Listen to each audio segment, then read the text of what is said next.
Welcome to Neela's kitchen. Sorry, என்னால் இவ்வளோ நாள் வீடியோ போட முடியல. என்னோட தேர்ட் சன்னுக்கு தலை தீபாவளி, அந்த ஃபங்க்ஷன் இருந்துச்சு. அடுத்து சஷ்டி விரதம் 6 நாள் சாப்பிடாம இருந்தனால போட முடியல. அடுத்து குருவாயூர் கோவிலுக்கு போயிட்டு வந்தோம், நல்லா சுவாமி தரிசனம் பண்ணோம். இப்போதான் என்னால் வீடியோ போட முடியுது, சாரி. இது இப்போ நான் மருந்து புளிக்குழம்பு செய்ய போகிறேன். இது டெலிவரி ஆன பிறகு இந்த புளிக்குழம்பு கொடுப்பாங்க. இது ரொம்ப வயிற்று புண்ணு ஆற்றும், இந்த மிளகு குழம்பு, பத்திய குழம்பு. இது எப்படி செய்கிறதுன்னு சொல்கிறேன் உங்களுக்கு. மிளகு 50 கிராம், 1/2 டம்ளர் இருக்கும்.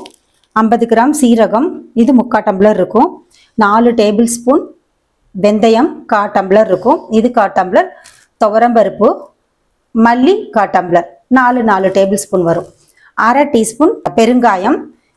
இதை வறுத்து ட்ரையாக வறுத்துட்டு நான் நுணுக்கி உங்களுக்கு காமிக்கிறேன் எப்படி குழம்பு செய்யணும்னு. புளி இந்த அளவு எடுத்து வச்சுருக்கேன், இதை நல்லா கரைச்சி எடுத்துக்கிறேன். கருவேப்பிலை, சின்ன வெங்காயம். வெங்காயம் போடாமல் செஞ்சிங்கன்னா 1 மாதம் வரைக்கும் வச்சு சாப்பிட்லாம் அந்த குழம்பு. வெங்காயம் போட்டு வதக்குனா நமக்கு 1 வாரம் 10 நாள் அப்படி இருக்கும், ஃப்ரிட்ஜில் வச்சு சாப்பிடணும். இந்த வடகம் வெயில் காலத்தில் செய்கிறது.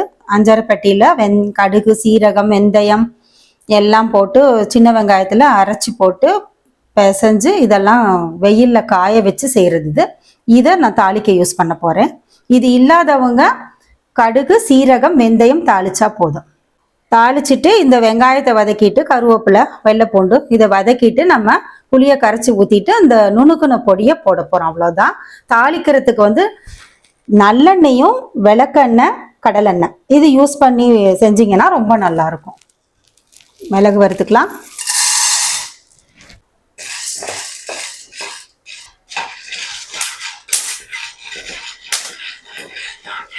இந்த மாதிரி மிளகு வெடிக்கும், சடச்சடன்னு வெடிக்கும். வெடிச்சு முடிச்ச உடனே எடுத்துடணும் நம்ம.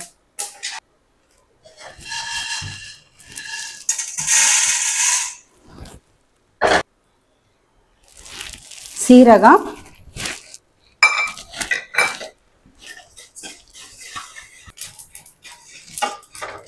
சீரகமும் அதே மாதிரி பொரியுது பாருங்க, அவ்வளோதான்.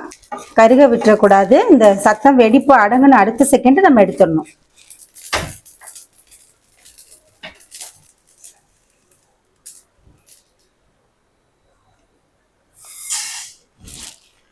வெந்தயம் போட்டுக்கலாம். வெந்தயமும் சடச்சடன் பொரிஞ்சிருச்சு, எடுத்துடலாம்.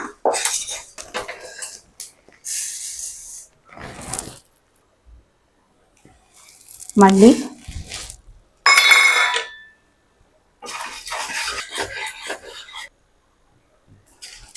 மல்லி வறுபட்டுருச்சு, எடுத்துடலாம்.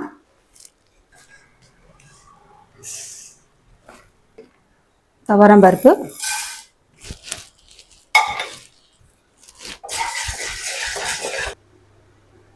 ரெடி ஆயிடுச்சு, எடுத்துடலாம்.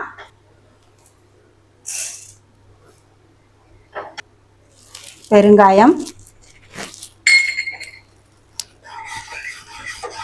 அந்த ஹீட்லேயே பொரிஞ்சிடும், அவ்வளோதான், எடுத்துடலாம். இதை நுணுக்கிக்கலாம். பொடி வறுத்து நுணுக்கியாச்சு. இது எங்கள் அண்ணியோட ஸ்பெஷல், அவங்க நல்லா வைப்பாங்க குழம்பு. அவங்கக்கிட்ட இந்த ரெசிபி கேட்டுட்டு தான் நான் செய்கிறேன்.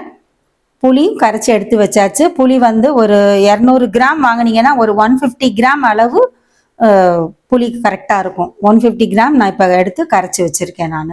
இப்போ நல்லெண்ணெயும் விளக்கெண்ணையும் ஊற்றி நான் தாளிக்கிறேன். நல்லெண்ணெய் விட்டுக்கலாம்.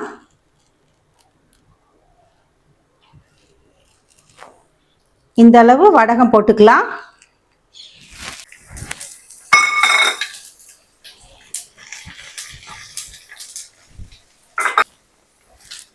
வடகம் இந்த வெடிப்பு சடச்சடன்னு வெடிக்கும், அப்போதான் பொரிஞ்சதுக்கு அடையாளம். வெடிக்காமல் இருந்தால் நல்லா இருக்காது, வெடிச்சாதான் வாசமாக இருக்கும்.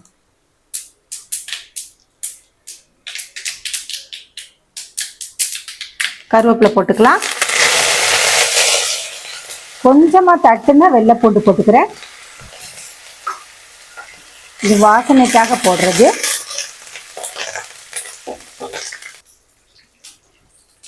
இப்போ வெங்காயமும் வெள்ளை பூண்டு போட்டுக்கலாம்.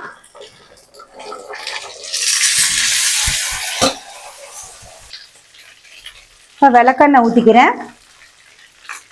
இது நல்லா ஒரு 2 டேபிள் ஸ்பூன் ஊற்றிக்கிறேன். இது நல்லா வதக்கிக்கலாம். நம்ம ரொம்ப நாள் வச்சு சாப்பிடணும்னு நினச்சோம்னா வெங்காயம் போட வேணாம். வெறும் வெள்ளை பூண்டை வதக்கிட்டு இதெல்லாம் ஆட் பண்ணிவிட்டு ஒரு பாட்டிலில் போட்டு வச்சிட்டோம்னா, கண்ணாடி பாட்டிலில் ஃப்ரிட்ஜில் வச்சுட்டு தீர்ற வரைக்கும் நம்ம சாப்பிட்லாம்.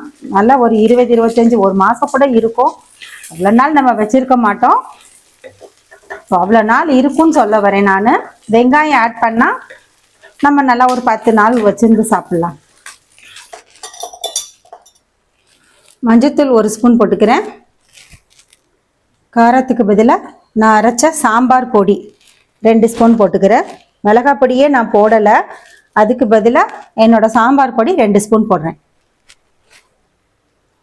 இந்த சாம்பார் பொடி எல்லாத்துக்கும் போடலாம். சாம்பார், புளிக்குழம்பு, நான்வெஜ் எல்லாத்துக்கும் யூஸ் பண்ணலாம். ரொம்ப நல்லாயிருக்கும். நான் அடுத்த வீடியோ போடுறேன். வெங்காயம் வதங்கிருச்சு. இப்போ இந்த தண்ணியை ஊற்றிக்கிறேன், புளி தண்ணியை.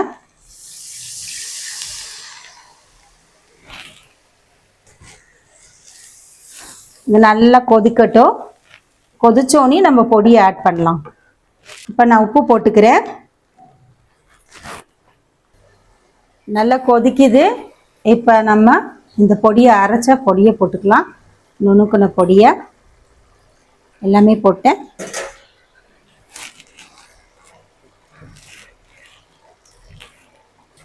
பாருங்க, பொடி போடவும் திக்காயிடுச்சு பாருங்க. இந்த மிளகு குழம்பு சாப்பிட்டா குழந்தை பிறந்தவங்களுக்கெல்லாம் ரொம்ப நல்லா இருக்கும். வயிற்று புண்ணு ஆற்றும் மிளகு, சீரகம், பெருங்காயம் எல்லாம் போட்டிருக்கோம். இப்போ நல்லெண்ணெய் விட்டுக்கலாம்.